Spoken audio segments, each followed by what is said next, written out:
Ah oui?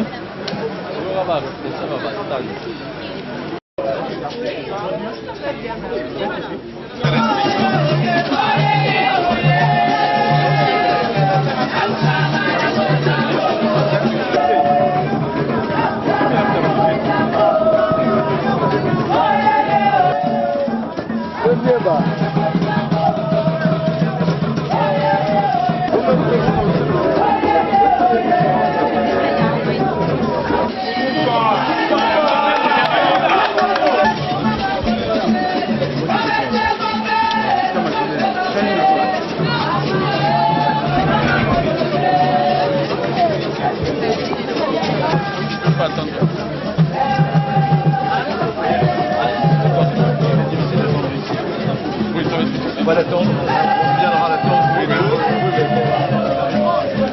Aïe aïe aïe.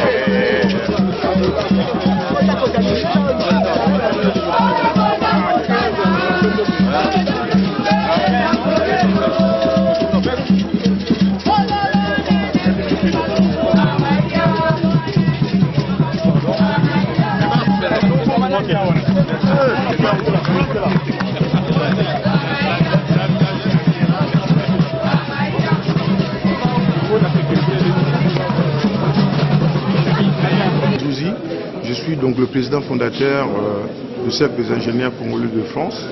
Nous existons depuis 3 ans et demi maintenant. L'objectif est de regrouper des ingénieurs, cadres et professionnels congolais évoluant en France dans le but de faire le transfert des technologies entre la France et la RDC, en particulier généralement en Afrique. Par CIOMAG, c'était tout à fait par hasard à l'ambassade qui m'a sollicité, il m'a proposé si je pouvais intervenir. Ce n'était pas une invitation officielle, je peux le dire, mais c'était tout à fait par hasard. Comme je m'apprêtais pour venir justement en RDC, rencontrer nos partenaires pour la mise en place de l'université d'été, j'en ai participé et dire un mot justement sur le numérique par rapport aux évolutions du ciel. Comment vous trouvez le numérique? Par rapport à ce que j'ai dit tout à l'heure, c'est qu'il y a un décalage énorme. Il y a beaucoup de choses à mettre en place. Déjà, en commençant par des formations et des équipements. On n'a pas les mêmes équipements, on n'a pas la même aisance, je peux dire, d'utilisation. Donc forcément, en Europe, l'apprentissage commence beaucoup plus tôt. D'accord? Dès l'école primaire, les enfants sont pris en charge, ils sont déjà dans le bain de ces outils. Tandis qu'en Europe, ça nécessite des moyens. Il faut avoir des moyens, d'accord, c'est s'acheter un smartphone. Quand on a un smartphone, je pense qu'on a accès à beaucoup de choses. D'accord. Déjà en commençant par ça, là, un smartphone coûte des $100, $300. Quand même de s'en procurer. Par contre, je pense qu'il y a beaucoup de choses à faire. C'est un levier. Je peux dire qu'il faudrait qu'en Afrique, que les investisseurs considèrent que c'est vraiment un levier de développement. Il faudrait qu'on puisse saisir cette occasion justement pour se développer. D'accord? Ça crée, ça tue les emplois dans un certain cas, mais ça s'appelle, comment dire, une évolution destructive. Mais ça détruit dans un sens, mais ça crée beaucoup plus d'emplois. D'accord? En fait, c'est d'abord avoir des contrôles de partenariat. Des partenariats avec les institutions. À partir de ce moment-là, nous avons des programmes. On a une vision. On sait comment les aider. Il faudrait-il qu'ils acceptent. C'est ça le problème. Notre combat est là-dessus. Si aujourd'hui on arrive à se mettre d'accord avec les institutions, je pense que ça pourra se faire. Mais ça prendra du temps, certes, mais ça peut se faire. Et maintenant, tout le monde connaît ça aussi, mais ils se sentent vraiment en sécurité. C'est Android, là. Ok, c'est bien. En fait, et très bien, bah c'est Yahoo, c'est bien, c'est gratuit. C'est un peu ce que tout le monde a l'impression. Mais le problème c'est que, comme le dit cette citation, si c'est gratuit, c'est que vous êtes le produit. L'usage des adresses email gratuites dans l'administration publique est un problème de cybersécurité. Le premier risque, c'est un risque de fuite d'informations. Pour ceux qui le savent ou pas, Yahoo a révélé dernièrement qu'il y a plus de 500 millions de ces comptes qui ont été piratés. 500 millions. Peut-être c'est le cas de la vôtre. Alors, vous imaginez une administration publique qui utilise ça que nous aimons, Yahoo, Gmail, Hotmail, ce sont des entreprises américaines. Et depuis les attentats du 11 septembre, l'administration américaine a voté une loi qui s'appelle le Patriot Act. Cette loi impose à toutes les entreprises américaines, si le gouvernement a besoin de données, ils vont le... Notre administration publique, ou même le membre de notre gouvernement, mettent leurs adresses chez Yahoo, chez Gmail ou chez Hotmail. Si vous êtes en train de négocier n'importe quel contrat, ils peuvent le lire. C'est gratuit, oui, mais ça nous expose. Et il y a le président Macky Sall du Sénégal, l'année passée au mois de mars, il a voté une loi pour interdire l'usage des emails dans l'administration publique. L'autre risque, on a tous entendu parler d'Edouard. Voilà. On sait que toutes les données aujourd'hui sont écoutées. Vous pouvez faire ce que vous voulez, et les pires encore quand vous les mettez chez eux.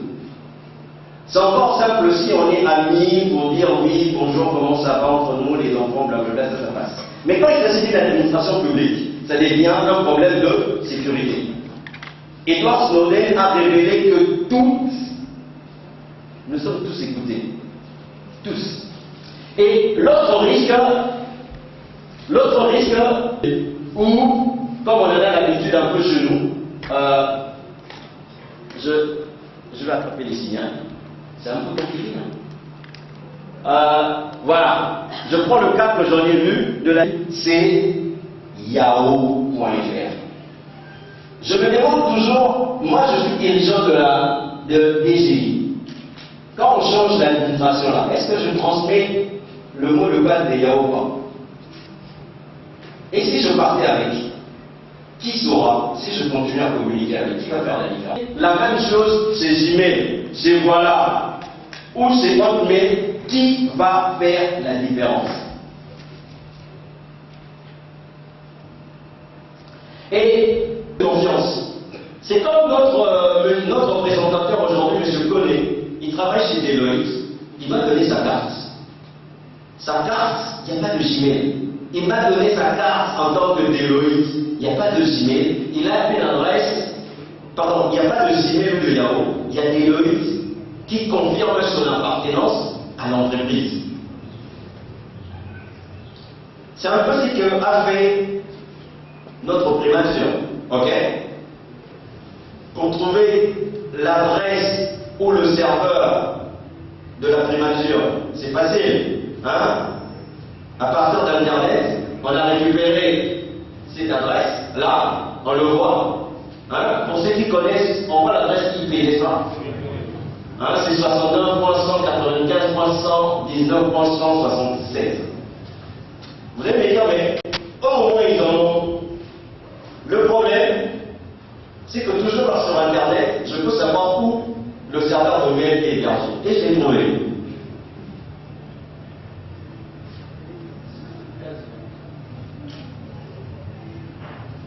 Il est où? Il est aux États-Unis. Pourquoi? Je ne sais pas. Alors, finalement, en réponse à l'idée Jésus, n'est-on pas une faute? Hein? En anglais, dit don't find fault, find remedy. Donc, n'est-on pas seulement une faute, mais propose aussi une. On a l'autoroute de l'information. Il est possible justement, on peut y héberger des services comme le premier service, comme on disait, c'est plutôt le serveur de messagerie qu'on peut héberger. De Lumumba, qui nous dit que la RDC n'est pas trop grande pour nous, elle exige seulement de la grandeur pour nous dans tous les secteurs et le numérique. Voilà, qui est ici en RDC, nous sommes sur l'avenue de la Tout ce que vous voyez à votre droite. Forme collaborative, et on a également donc une solution donc, de téléphonie chiffrée. La téléphonie chiffrée, c'est quoi? Donc c'est une application qui permet de crypter vos communications. Donc ça vient vraiment aborder toutes les problématiques liées aux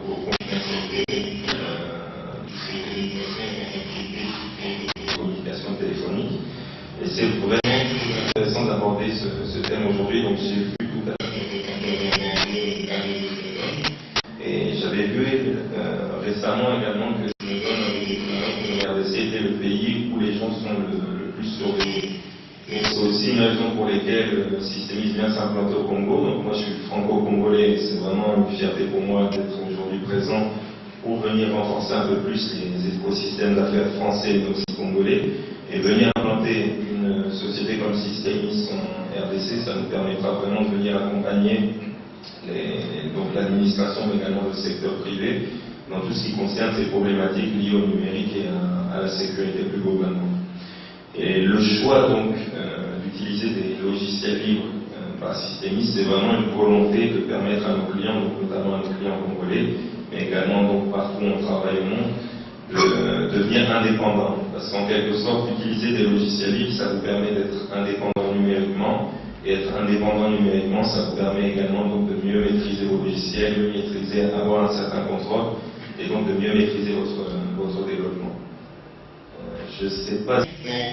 Pour les salariés dans ce type d'attaque. Vous avez parlé de votre mail, Yahoo et les autres, que nous sommes tous contrôlés par les États-Unis comme vous le dites. Qu'est-ce que vous nous conseillez comme site où nous pouvons nous inscrire pour être sécurisés aussi? C'est ça ma question. Vous nous avez une idée si les entreprises congolaises ont été attaquées par cyberattaque, et est-ce qu'on peut évaluer la hauteur en termes de chiffres de dégâts? J'ai beaucoup apprécié la présentation de M. Renato. Nous sommes parmi les prochains intervenants. Je demande à la salle de ne pas l'oublier, de se savoir sans nous servir.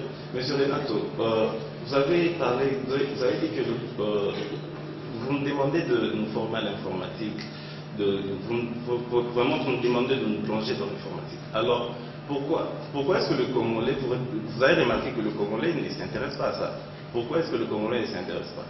Est-ce que vous pouvez essayer de répondre à ça? Et puis, comment répondre à ce que le Congolais, comment vulgariser l'Internet par un contenu congolais, pas un contenu WhatsApp, c'est américain, tout ça. Comment vulgariser le contenu, nationaliser le contenu de l'Internet? C'est aussi vulgariser, comment nationaliser. Les conséquences pour eux, quelles sont peut-être les conséquences? En fait, les conséquences peuvent être vraiment multiples. On ne se rend pas compte de fois tout le monde utilise Facebook par exemple. L'Internet c'est bien. Par contre, le mauvais usage peut être dangereux. On voit des cas par exemple pour deux cas particuliers. Vous partez en congé, vous mettez votre adresse, vous dites aux gens que vous n'êtes pas là. On a vu des gens se faire cambrioler comme ça, puisqu'on sait qu'à la maison il n'y a personne. Donc Internet c'est bien, mais il faut faire très attention à un mauvais usage d'Internet. Et au niveau des entreprises, que peut être le danger pour la cybercriminalité? En fait, le vrai problème, c'est comme on a entendu parler. Si vous n'avez pas un bon système d'information qui est sécurisé, vous pouvez avoir de risques d'interruption de service. Imaginez par exemple si vous êtes une banque et que vous vous faites pirater. L'image de l'entreprise, les gens ne vous font plus confiance. Ils peuvent arrêter de faire les business avec vous. Donc la cybersécurité, c'est un enjeu aussi qui est très très important, même pour les entreprises. Et pour l'État? L'État, c'est pareil. Secret défense. On est en guerre, on négocie un contrat.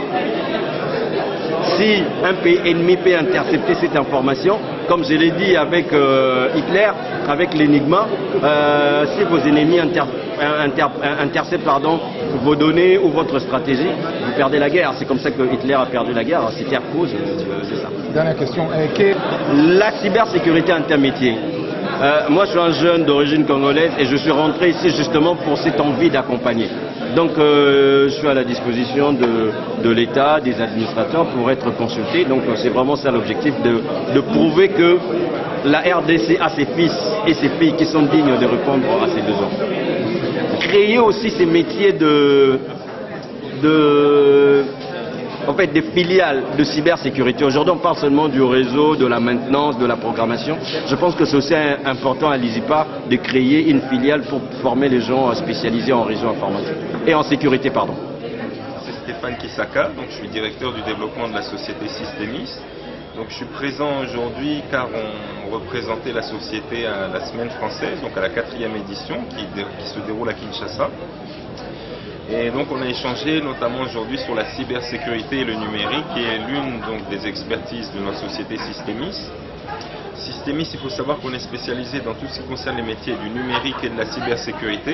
Donc on propose notamment des solutions liées donc à la messagerie collaborative, au partage de fichiers sécurisés, mais également donc des solutions de type téléphonie chiffrée, donc vraiment pour aborder les notions donc de sécurité des communications.